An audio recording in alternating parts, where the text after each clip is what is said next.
Hello and welcome to this bonus episode of the Talk About Script podcast. This one entitled Roger Roger. Roger. In this episode, we are going to be taking a look at the Phantom Menace as it just had its 25th anniversary.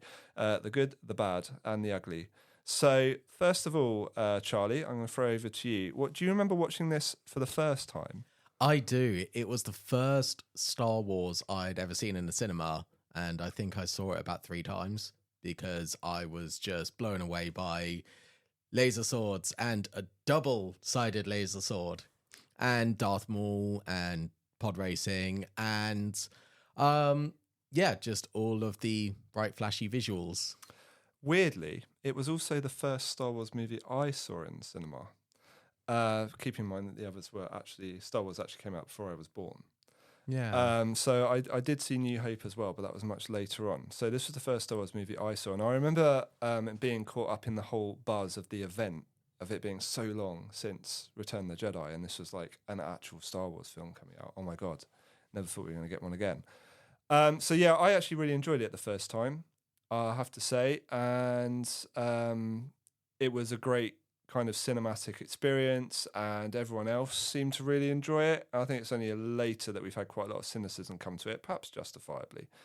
But we're not gonna rag on Phantom Menace because I think it's been done. Yeah. So we're going to actually focus more on what holds up and the fact it's a good kind of entry Star Wars. Yeah. And we'll go from there. And looking back after 25 years, the question is, does it hold up, or is it still enjoyable, or is it still worth all of the hate and vitriol that gets thrown its way by certain sects? Yeah, I mean, it's definitely not Attack of the Clones level, is it, of all? No. So, right, so we went back to view this again in the cinema, one of the special screenings. It's definitely aged a bit. However, in terms of positives, I have to say the visual effects are great. Now, I don't know if they've gone back and re-edited these. That's something I'd have to check, but they looked pretty decent, I'd say. Charlie? Yeah.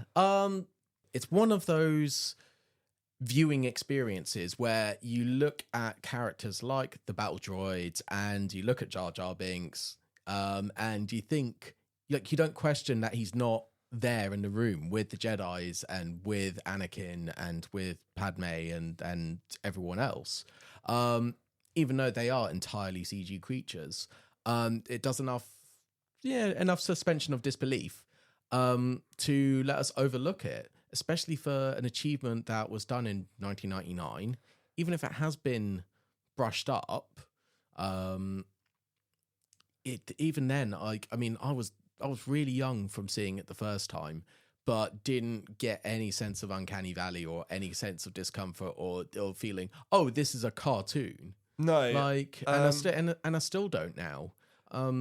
Visual effects have come a long way since, but this, it didn't stick out like some CGI in some other films from the late 90s, 2000s era. Definitely not. Also, I think compared to some other Star Wars properties of recent years, it still holds up. I mean, you look at some of the stuff in the Book of Boba Fett. Yeah, this is of a higher quality, I think, than that. It's amazing with the droids, actually, because they should be solid objects, but they look solid. Yeah, and they're obviously CGI. So I think from that respect, even if they have gone back in, it definitely holds up visually for the most part. There's obviously one or two things, but generally speaking, there's a lot of creatures in there, and it wasn't that bad. In fact, it's not only just not that bad, it's actually pretty good. Look, I mean, in terms of things that don't hold up, I'll just go over this very briefly. I think Charlie loves the film much more than I did. I found it on I've watched it a handful of times, and it's overly long. The dialogue is absolute mush, and the characters are pretty poor. So to me, it drags. The level of dialogue is, I mean, we're on a podcast called the Talk About Script podcast. Even I can't defend it. Wow.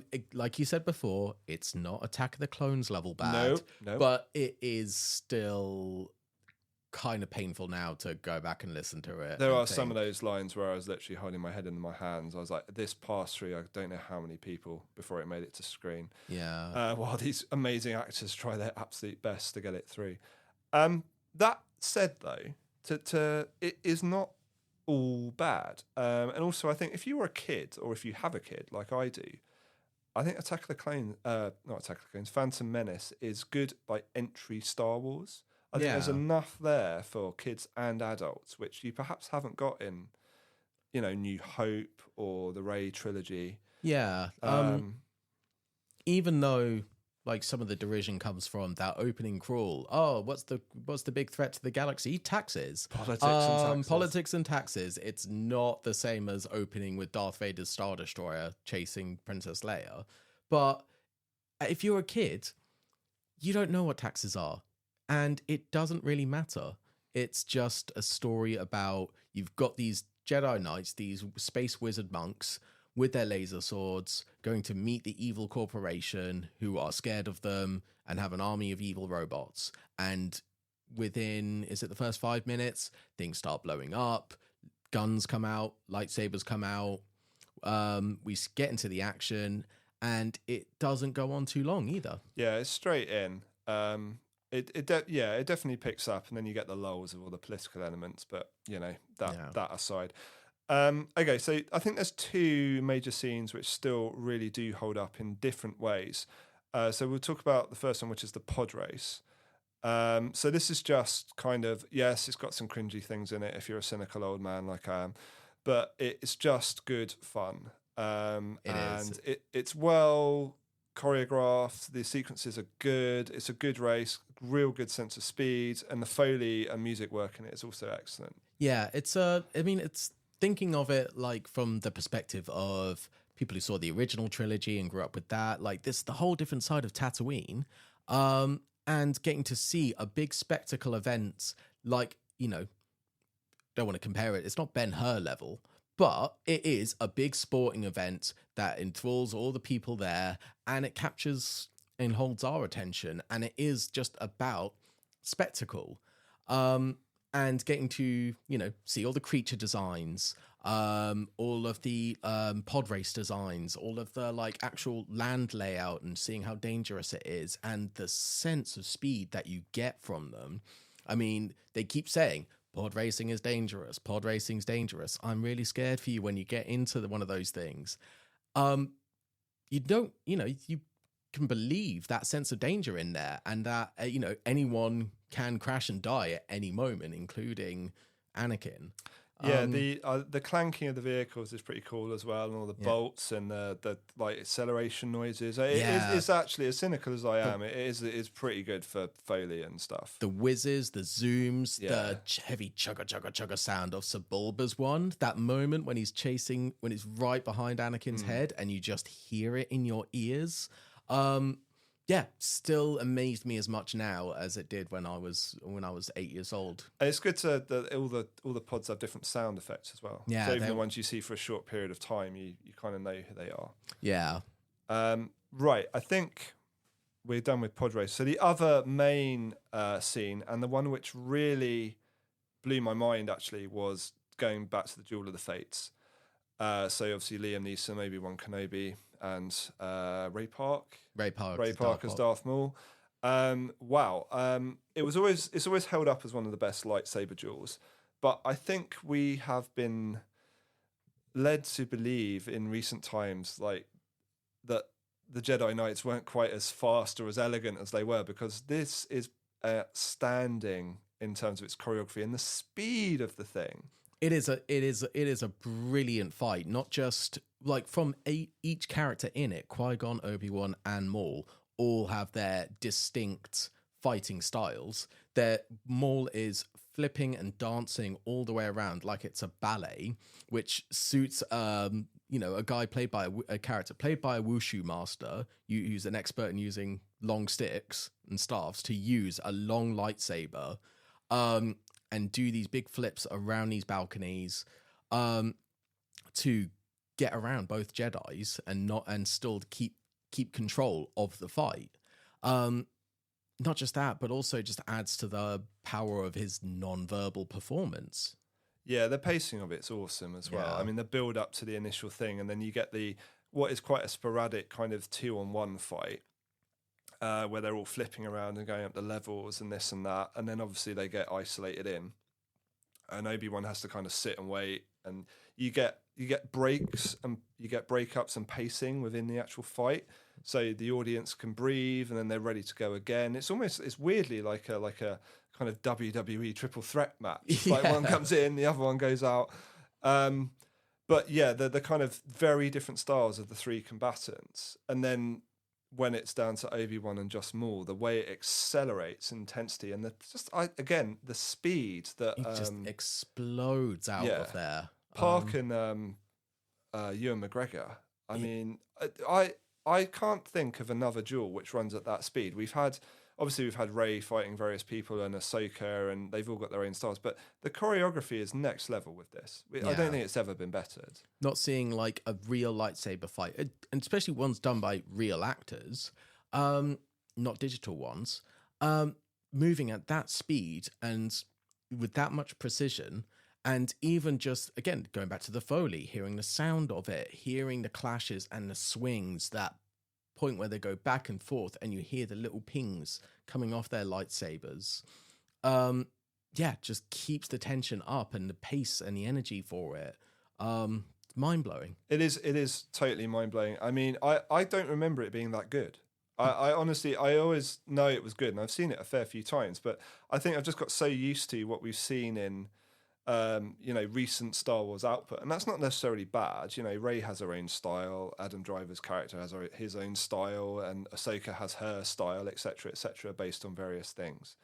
But it's just the flow of it. It's like like my good old friends, the Hong Kong movies. Yeah, it's just this constant flow of action and pace, and I don't know. I don't remember it being that impressive at the time. I remember it being good, really good. But actually, I was stunned by it when I saw it again. Oh no, it completely blew my mind when I was a kid. I could not stop thinking about Darth Maul. It became my favorite character so instantly, and Obi-Wan because of that last bit.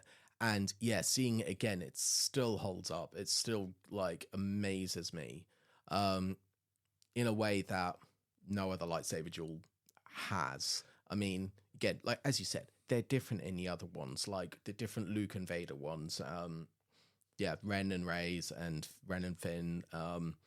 Different characters, different approaches, but this is very much that. This is the Jedi in their prime, and also a Sith, unveiling himself, revealing himself to them with his full fury. And I would go as far to say it's worth them the entrance to the movie alone for the finale. For that one, yeah. For that scene. It's so strong. I mean, and we know it's still iconic because it literally has its own piece of music named after it. Yeah. So, Duel of the Fates even came out as a single. They definitely knew what they'd done there. Yeah, and it's still, I mean, depending on who you ask, but it's one of the most iconic soundtrack pieces from Star Wars, along with the Imperial March, I'd say. Yeah, it definitely is. Everyone knows Duel of the Fates.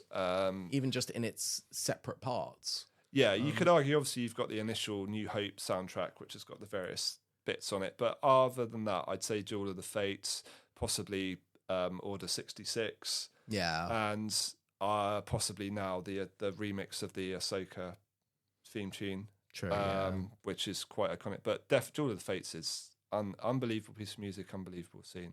Yeah. In summary, very glad to re-see Phantom Menace. Yeah. Hoping Clones doesn't follow it. I'll go for Revenge of the Sith though. I'll be happy with that. but as you said, I think revisiting it for the 25th anniversary, especially if you haven't watched it in a while or don't have fond memories of it, it would be worth a revisit. What you don't like still won't hold up, but hopefully you can find a new or renewed appreciation for the parts that do work well. Yeah. There's pod racing, the Duel of the Fates, the sound effects and the music. At every little point in the film. And if you're watching it on Disney Plus, just fast forward it. Yeah. Go through all the political stuff and just be like, hey, kid, look at this pod race. Right. Yeah. Now, don't look at it. We're just going to look at the lightsaber duel at the end and then we're done. We're done with this movie. You can skip past politics and midichlorians and and the Midichlorians. and the puppet and the Yoda that's not a puppet anymore. Oh, yes, indeed. That's another part that doesn't hold up. We're not talking about that. We're staying positive, though. Yeah. Okay, guys and girls, this has been a bonus episode of the Talk About Script podcast. So join us again for the next one, and we will see you soon. Bye-bye. Bye-bye.